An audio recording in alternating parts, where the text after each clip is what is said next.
Hello, everybody, and welcome back to Deyotalks. As usual, it is myself, Mary Deyo. Woo, woo, woo, woo, woo, woo. I feel like I should have a live audience. Soon come, soon come.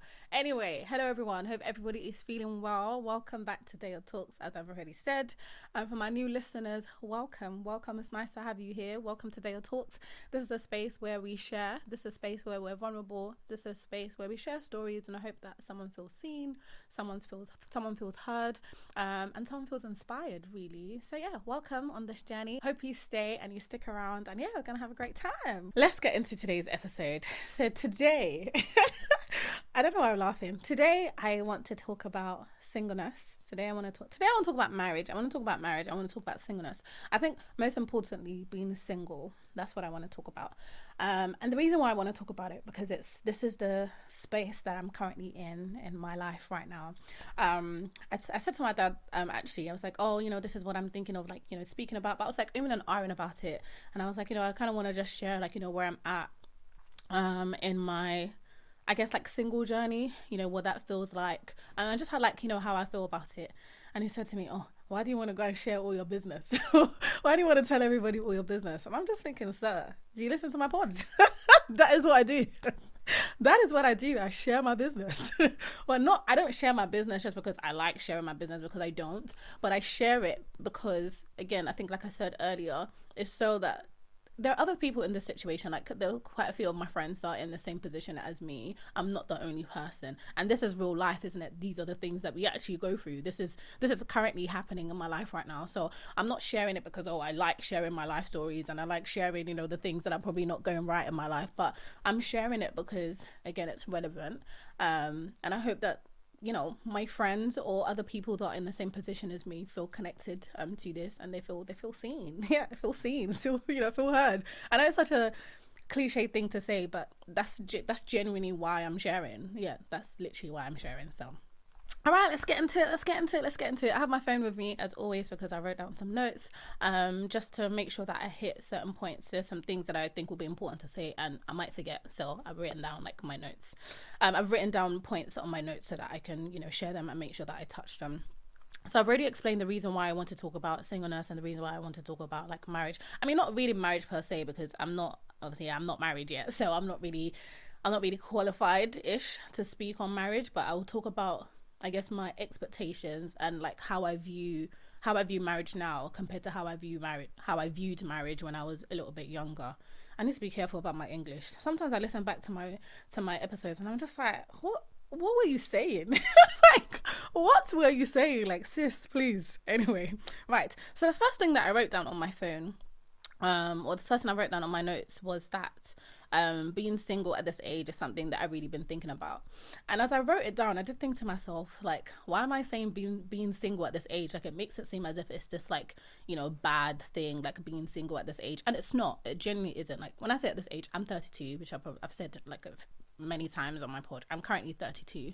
And I think the reason why I feel like it's bothering me, like, being single bothers me sometimes and it doesn't.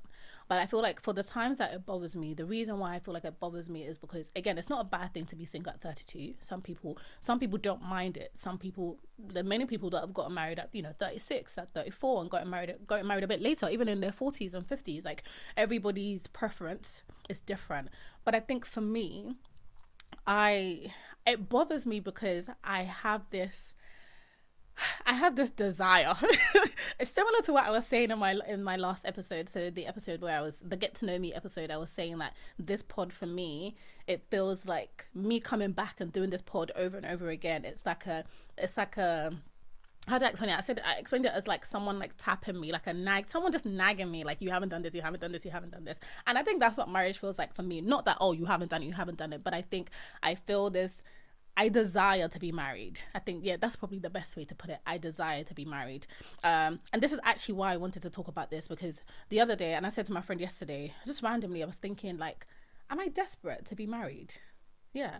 Like, am I desperate to be married? I thought about that, like, because I feel like I've always wanted to get married. What's the best way to put it? Yeah, or I feel like I've just always wanted to get married, and I've heard so many things about, like, marriage. Like, some of my friends are married, some of my friends are married. I've heard their stories, uncles and aunties. I've heard all their stories, being married and their experiences, and the bad stuff doesn't make me. It makes me scared, but it doesn't make me not want to get married. And I've heard some crazy things. Like, it doesn't make me not want to get married. Like, if anything, I feel like it makes me want to make sure that my marriage works and my marriage is better. Do you know what I mean? Like, again, like I said in my previous episode, sometimes the reason why we go through hardships, why we go through difficult times, is so that the next person can be better. So obviously it's unfortunate that certain things are happening, but I feel like it gingers me to want my marriage to be better. But again, I mean, I have no control. I was gonna say I have no control on how my marriage goes. I mean, I do and I don't. Ultimately, God is the person that helps us, to make sure that our marriage, lasts, or like that helps us to sustain our marriage. Obviously, there are things that we as well can do, but again, it's all by the grace of God. So yeah. Anyway, back to my point of what I was saying about whether I'm desperate. I really thought about it. Like, are you desperate to get married? Like what's desperation? And I asked my bestie, Chat GPT, and I chat oh Jesus, Chat GPT, that's what I'm gonna call it. I asked it, what's the difference between desperation and desire? What is it? Because I don't think that I'm desperate to get married. Like I said, I think I have a desire to get married, but then I thought, what is the difference between the two, so that I know kind of like where I'm at.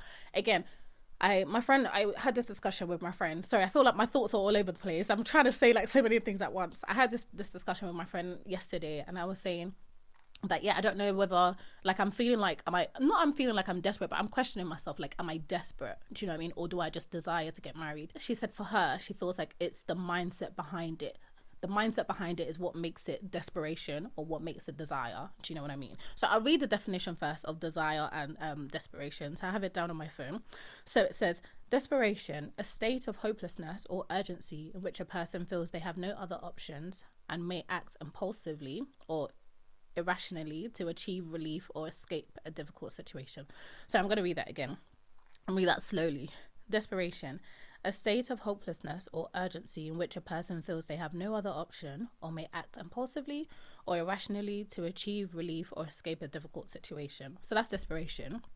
And then desire says a strong feeling of wanting or wishing for something to happen or to possess something.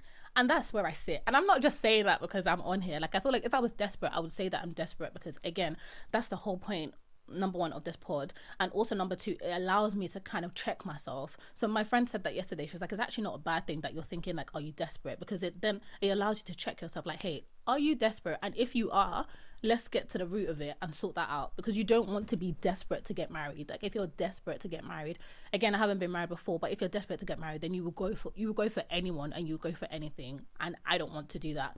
Something I always say as well, like, I feel like I've waited long. I know obviously 32 is not that old, but I think for somebody that's desired for marriage for like a long time, when I was like really young, I wanted to be married by 25. Yeah. And I actually did think that I would be married by 25. And I think being 32 and not being married feels like, oh my gosh. I think, do you know what? It actually doesn't feel that bad. I think what probably makes it feel like, oh my days, is the fact that I'm single. Yeah. I think that's what makes it like daunting. Like, huh? You're single? Like, what is going on? I think if I had a partner, then I don't think I would be bothered. Yeah, I think I would be okay, because I'm like, okay, cool, I have a partner. I know that we potentially would be working towards it. And if it doesn't work out, cool, whatever. But the fact that I'm single, as in there's nobody in sight, nobody's even breathing, in my direction, just makes me feel like, what's happening? And this is literally me being like honest and just open, like, what exactly is happening? So I think that's what makes it hurt for me. Yeah, if I'm just gonna put it plain and simple, like, that's what makes it hurt. Like, nobody's breathing in my direction. And in a way, it's a good thing. Like, it's not a bad thing. Like, it's genuinely not a bad thing to be single. I thought about it, and at the end, I'm gonna share some lessons that I've learned, like, in my singleness. While I'm still here, there's still things I'm learning. But it's not, I know it's not a bad thing to be single. I know the married people are probably like, oh, enjoy your singleness, da, da, da, da. But I just feel like everyone says that. When you're like, to be fair, we say it as adults. Like, we say to the younger ones, like, oh my gosh, enjoy being young, because when you grow older, you start paying bills and you have responsibilities, and it's a lot. Whereas the younger ones, they're eager to be, to be older, to be an adult, so they can do whatever they like. I feel like, I guess as humans, we're just never satisfied in whatever position that we're in. And I think it's also, I guess, maybe teaching me just being content, like in the situation that that you are in, which is something I feel like I struggle with sometimes, especially when I'm in like in a really tight spot, or when I'm just feeling like I'm constantly waiting. I find it hard sometimes to be content in the situation that I'm in. So that's something that I'm also learning in my singleness. Yeah, that's something that I'm learning in my singleness.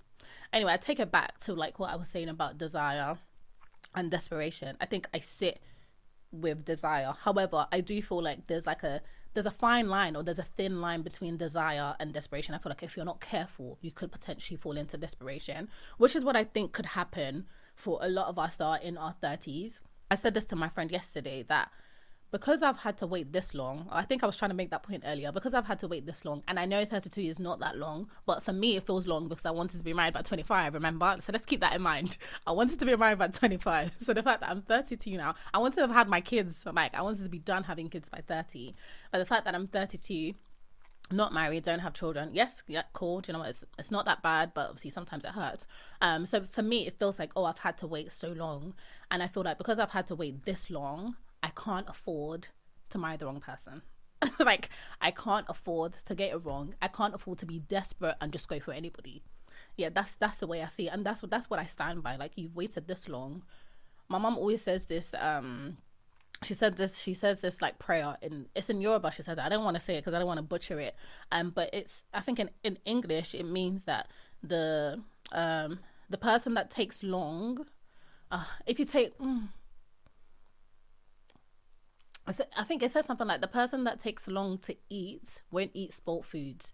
Like, if it takes you a long time to get to your destination, basically it's trying to say that if it takes you a long time to get to a destination, you're not gonna get something bad. Do you know what I mean? And I think that's not even, I think that's what I want to do, because I feel like it's taken me so long to get to this stage. I'm not even at the stage yet.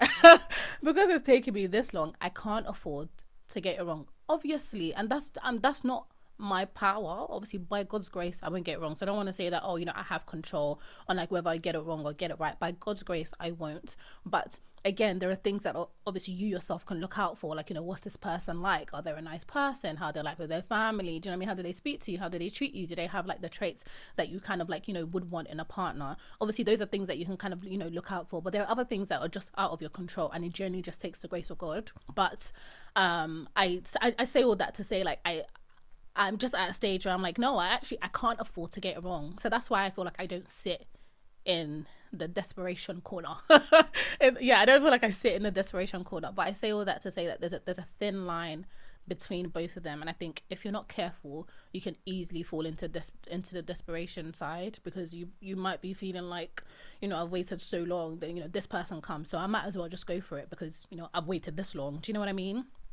But no, I sit, yes and no, I sit in the desire, on the desire side. I don't sit in the desperation side. Yeah, that's where I'm at. That's where I'm at with my singleness, and I wanted to share that with you guys, just to be open, I guess, in the light of being open and the light of sharing. Yeah, that's where I sit. And I know that there are many others that are in this situation. Yeah, I don't know, I feel like I've just been thinking about it like a bit more. It's just been so heavy on my mind. Like, I'm not the only one. Like, a few of my friends are also in the same position, and it makes me a little bit sad. Yeah, it makes me a little bit sad sometimes, because I know that a lot of us desire to be with somebody at this, at this age. And I want to go back to, like, I guess where the desire is coming from. I was really thinking about it, and that's what made me think, are you desperate, or do you just desire to get married?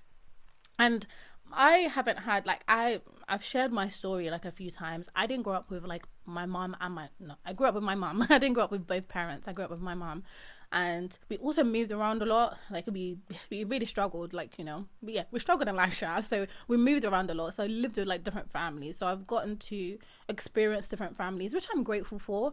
Sometimes when I was in certain places. Obviously wasn't having the best time in certain places, and it felt like, oh, this is punishment, I hate this. But now I'm like, do you know what, I'm grateful. I'm grateful for every bad experience that I had. It wasn't fun going through it, don't get me wrong, it wasn't fun. When I was there, I wasn't thinking, oh, this is fantastic. No, I was feeling, this is crap. I was feeling like, this is crap and get me out of here now. That's what I was feeling like, get me out of here. However, now that I'm older, I understand. Yeah, I understand better. I don't want to say I understand why I've had to go through it, because only God knows. But I think it's taught me so much. Yeah, it's taught me so much, and I'm grateful for it. Yeah, it's taught me, it's molded me, it's shaped me. It's really helped me. So thank you. Yeah, I'm thankful to God for every experience that I went through. I'm really, really thankful to God for that. But I say all that to say, I feel like I say that a lot. I say all that to say, I say all that to say that having experienced those like families, it's really just, it's made me think about what I want my family to look like. And I think some of the families that I've lived in have been like a single parent, household. And I think it's made me desire more for like a full home. I always say this, like, I want a full home. I think I've said it in one of my expressions.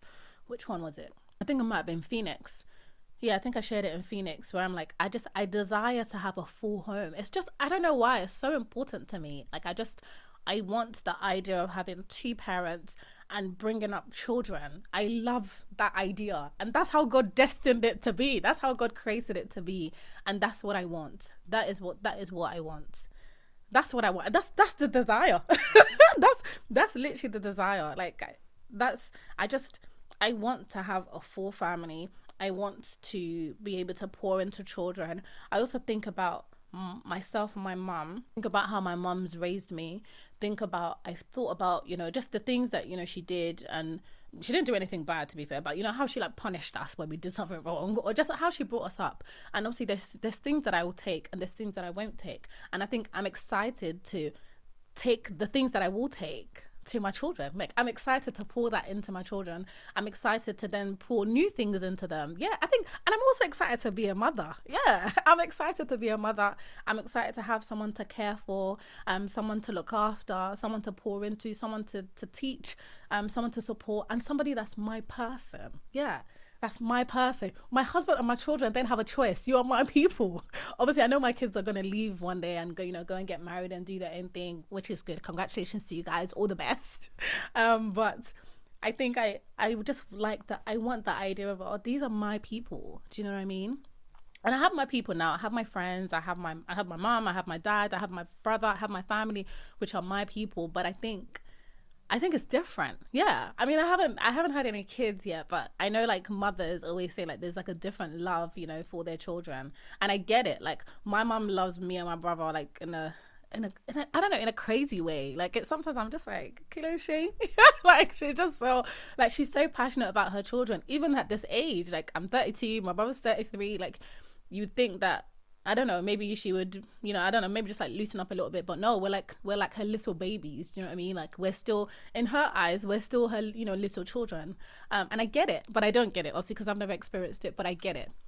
And I want that. I desire that. Yeah, who doesn't? I mean, there's people that don't want to have children, which I get, yeah. But for people that want to have children, like, yeah, why wouldn't you desire that? Like, it just sounds great. Like, it sounds great. And I'm not saying it sounds great, because I'm not saying that, and like, I feel like saying that makes me look like, oh, like, you don't know anything, you don't know that it's going to be tough. I know it's going to be tough. Like, I don't know how tough it's going to get, but I know it's going to get difficult. I know that, having children is going to be hard. I know that being married has its challenges. However, I think I'm excited for it. And it's a risk I'm willing to take. Yeah, I think that's the best way to put it. It's a risk that I'm willing to take. That's it. Like, I know marriage is going to be hard, because I've heard people's experiences, but it's a risk I'm willing to take. Yeah. And God will give me the strength and help me through it. So what is it? It's not just marriage. It's not just children. I'm joking. I'm joking. Yeah, I know it's going to be tough, but I think I'm excited for it. Oh, well, I'm excited for it. And it's a risk I'm willing to take. Yeah, that's what I'm going to say. So let me read you guys my lessons. So I've shared with you guys where I'm at. and my views and, desire and desperation. And the reason why I share it is because if you're in my shoes, if you're in this period of like singleness and, wanting to get married, think about it. Am I borderline desperation, or am I on desire? Or just think about, why do you want this? I think that would help you. I think it will help you see things better. It will help you see things clearer. I think for me, it excites me that, okay, cool, I know why I kind of want to do it, and I'm open to the risk that comes with it. Let me just end there and read you guys my lessons, and I'll quickly just touch on them. Things that I've learned and still learning, like I said, in my singleness, is that it's good to wait. That's my first thing. So if there's anything that you guys are going to take away, just take away these 4 lessons. It's good to wait. I'm still waiting, but I think, like I said earlier, I've touched on it earlier, there's so many things that I've learned in my waiting, like having to experience certain things. I haven't dated much, which I don't know if it's a good or a bad thing. I feel like I haven't dated much. Yesterday I said to my friend, I was like, oh, how many guys have you dated, like just in life in general? And then she asked me, and I was like, I actually haven't dated much. I feel like I don't want to say I'm not a dater. I haven't dated much. And I don't know whether that's, the reason why I say I don't know whether that's a good or bad thing, because I think obviously dating, again, it's a different experience. So I guess it can teach you or tell you, show you what you want and what you don't want. But there are other things that can show you that, I think. Anyway, it's good to wait. It's good to wait. I'm trying to think. It's good to wait. And the reason why I say it's good to wait is because I think different experiences, different things that will happen will help you. I think it will shape the way that you think. And I think waiting is also an opportunity for you to learn from others.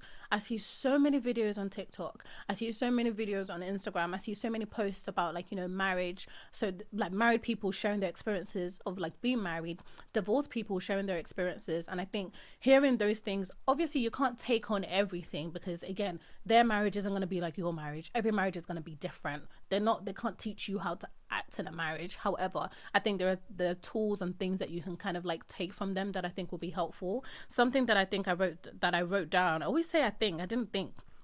Something that I wrote down is, let me see if I can find it. Yes, there was this video I saw on TikTok of this girl. What's her name? I think her name was Lo Peters, I think. But there's something that she said that really stuck with me. She said, sometimes it's not the storm that breaks the couple.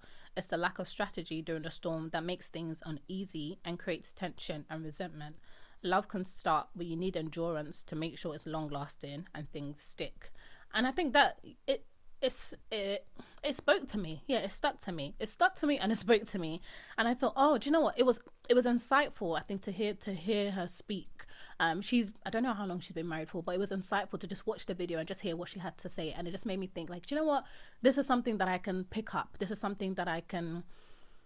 You don't learn endurance, but it was just good to know. I think when you wait and you learn from others, it makes you a little bit more prepared, in my opinion. Anyway, that's what I would say. So that's my first thing. It's good to wait, or it's okay to wait. Let's say that. The second lesson is that I have learned a lot about myself in my waiting. So that's something that's been good for my singleness and waiting period. I've learned so much, and I wrote specifically, I've learned the things that I want. I've learned the things that I want. And I say that because I remember an uncle said to me years ago, I think it might have been after myself and my ex, or me and my ex broke up. And he said, you know what you don't want, but have you thought about what you want? And he said that in terms of like, marriage, or in terms of a partner, like, what do you want? What type of marriage do you want? And he said, go and write it down and pray about it. And I really thought about it. I was like, what do you want? Like literally, what do you want? And I went down, I've got this book. You guys know I love books. I've got this, I guess, journal book. It's called the Master Plan. It's a lovely book. It's got like a brown leather cover. It's great. I don't really write much in there. That book is prophetic. That book is prophetic to me. I only write powerful things, or things that are very, very important to me. There's so many things that are important to me, but things that are very, very important to me, I write in that book. So I think I've only written about 3 pages in that book. But it's called the Master Plan. So if you want like nice journals, guys, go to TK Maxx. TK Maxx have the best books. I don't know why I went into that. But in that book, I wrote down the things that I want in my partner, the things that I want in my marriage, and just what I want for my marriage. And I really sat down and I really wrote it down. And I think it was good to visualize it, to have it written down, and really, it was just good to just really think, like, what do you actually want? So yeah, this is the time for you to think, what do you want? Like really think about it. What do you want? Because if someone asks you, yeah, what do you want, like in a man, or what do you want in your marriage? You want to know what you want. I think when you know what you want, it's a good place to start. Yeah, it's a good place to start, and when you know what you want. So that's my second lesson, that I've learned a lot about myself. The third one is, it's given me time to really think about what I want. I don't know why I wrote that. I should have just joined the two together. Yeah, I should have joined the two together. But I think lesson 2 and lesson 3 goes hand in hand. So I've learned a lot about myself. So obviously I've learned about, you know, what I want, and just about me in general, like, you know, my flaws. Like, it's singleness has kind of highlighted some of my flaws. I think there's some things that I may not know about myself until I, you know, get married, because then I heard that, you know, your partner or being married exposes you, like, you know, it really shows, you know, like, you know, who you are and things like that. But anyway, I've learned about my flaws.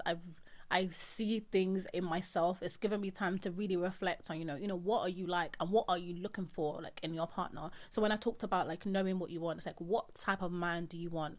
I feel like I see marriage a bit differently now, or I think I want to choose differently. I was younger, or maybe even last year, like, I knew that obviously everybody, you want a nice person, you want someone that comes from a good family, you want someone that's good looking, that, you know, that you find attractive, someone that speaks well, somebody that's respectful, and all of that stuff.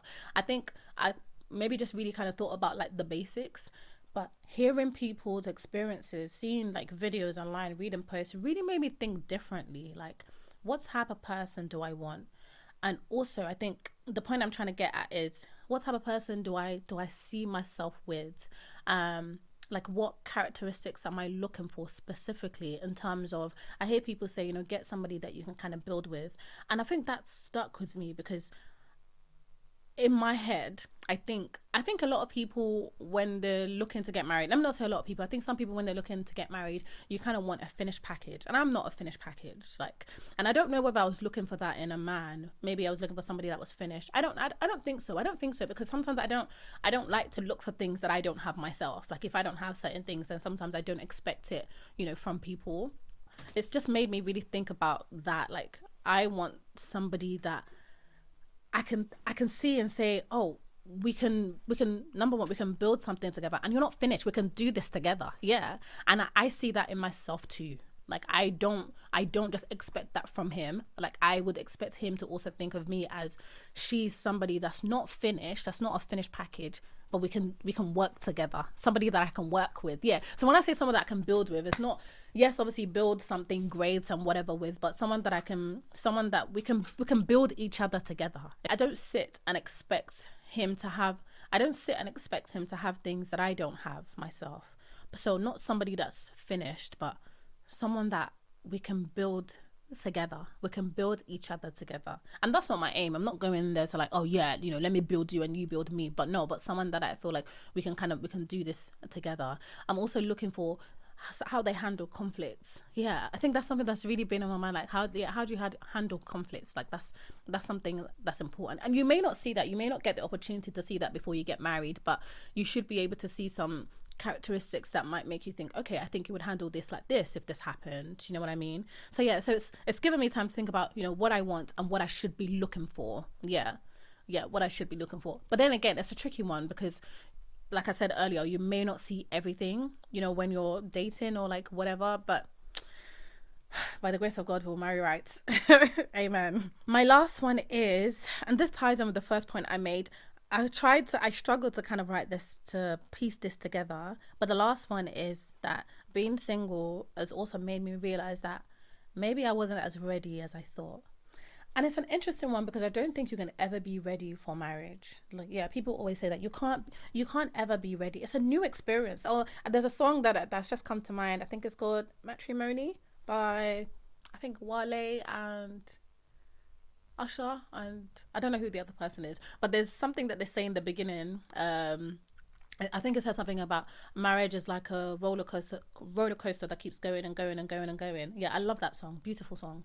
But yeah, so I'm always forgetting my point. You can't ever be ready for marriage, because it's a new experience. You don't know what you're going to meet there. Again, this is a completely different person that's grown up differently from a different home, has different beliefs, it just has a different way of thinking. So you don't know how he's going to react to certain things. You don't know how he's going to be, and vice versa. He doesn't know how I'm going to be. I don't know what my children are going to be like. Yes, I've taken care of like many children in the past, or many kids in the past, but my children are they're new kids. Yeah, they're new kids. I don't know what they're going to be like. So in a way, you can't ever be ready, but I think you can be better prepared for it. I think that's the best way to put it. You can be better prepared for it. So I think being single and just being in this waiting period has just made me learn things, made me pick up things, just made me a bit still, like just be still, just look, observe, take in as much as you can, you can take in,